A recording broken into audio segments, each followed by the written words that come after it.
Bonjour à tous et bienvenue, je m'appelle Fabrizio Deitos et dans cet épisode, je voulais vous montrer une astuce qui va vous permettre de vous servir des repères, qui est une fonctionnalité de Photoshop, pour définir rapidement le centre d'une image ou même de pouvoir la découper en plusieurs sections, comme vous voulez, de façon très simple. Pour ça, il vous suffit, lorsque vous avez ouvert votre image, d'aller dans Affichage et choisir Nouvelle disposition des repères. Ce qui va se passer en fait, c'est que ça va nous ouvrir une boîte qui va nous permettre de définir des colonnes, des rangées et même une marge. Comment ça marche? Quand vous voulez définir des colonnes, vous pouvez en définir le nombre. Donc, par exemple là, si je veux séparer mon image, trouver le centre de l'image, il me faudra 2 colonnes. Donc on va faire 2 colonnes. La largeur, ça c'est si vous vouliez définir une largeur précise en pixels. Et par exemple, si je mets 500 pixels, voilà, par exemple, vous voyez que ça me fait 2 colonnes ici de 500 pixels avec une séparation, ce qu'on appelle une gouttière, de 20 pixels. Donc si je mets la largeur à 0 de base, il se cale sur l'intégralité du document, et si je mets la gouttière à 0, je n'ai plus aucune séparation entre mes deux colonnes.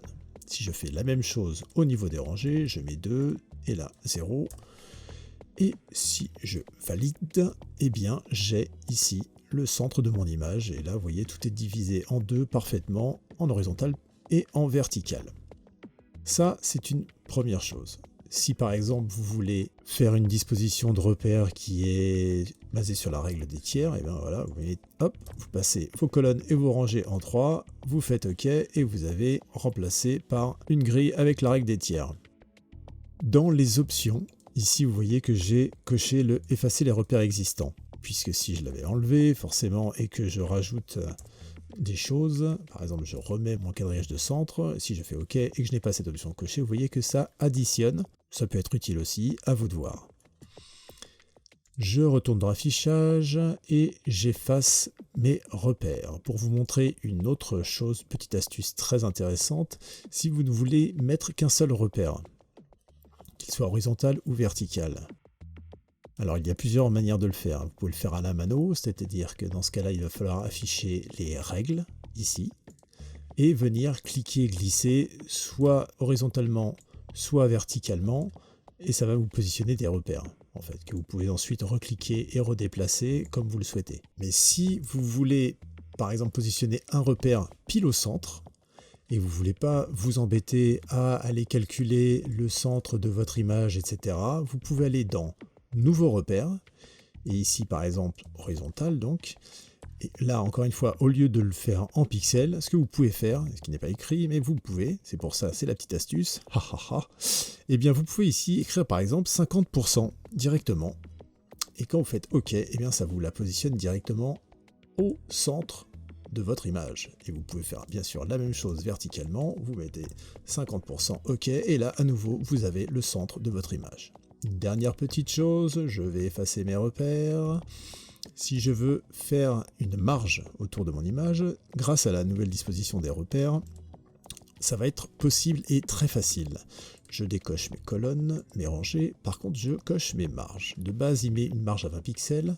Ici, vous pouvez définir ce que vous voulez. Elles sont toutes indépendantes.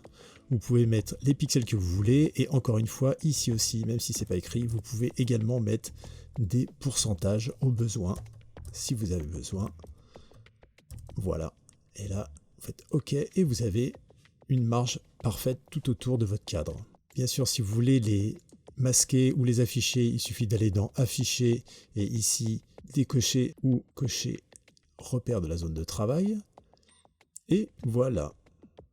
Et si vous les effacez, bien sûr, vous avez vu, il suffit d'aller ici, dans Effacer les repères. Vous pouvez également les verrouiller si vous voulez ne pas être dérangé ou ne pas les déplacer malencontreusement. Chose à savoir, vous pouvez bien sûr, si vous utilisez souvent le même type de paramètres, vous créez ici un paramètre prédéfini, personnalisé. Donc ici au niveau du nom par exemple, je peux mettre marge et faire enregistrer, et vous voyez ensuite qu'elle apparaît effectivement dans les paramètres prédéfinis. Vous pouvez ensuite venir soit avec les formes vectorielles, soit en ajoutant un calque et en vous servant de l'outil de sélection, venir vous caler sur vos marges, inverser et par exemple remplir avec la couleur d'arrière-plan, et voilà, vous avez un joli cadre sur votre photo. Vous pouvez également, en revenant par exemple sur les histoires de différentes colonnes, de la même manière, créer un calque, toujours avec l'outil de sélection, venir remplir, baisser l'opacité et par exemple, venir mettre un texte. Voilà, ce qui vous fait une super carte. LOL. Voilà, c'est formidable. Voilà à quoi ça peut servir, entre autres.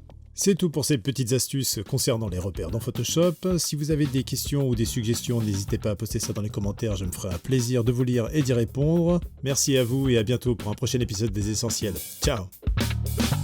Faut cliquer sur le truc. Oh top, il faut cliquer. Clique, c'est cool, c'est génial.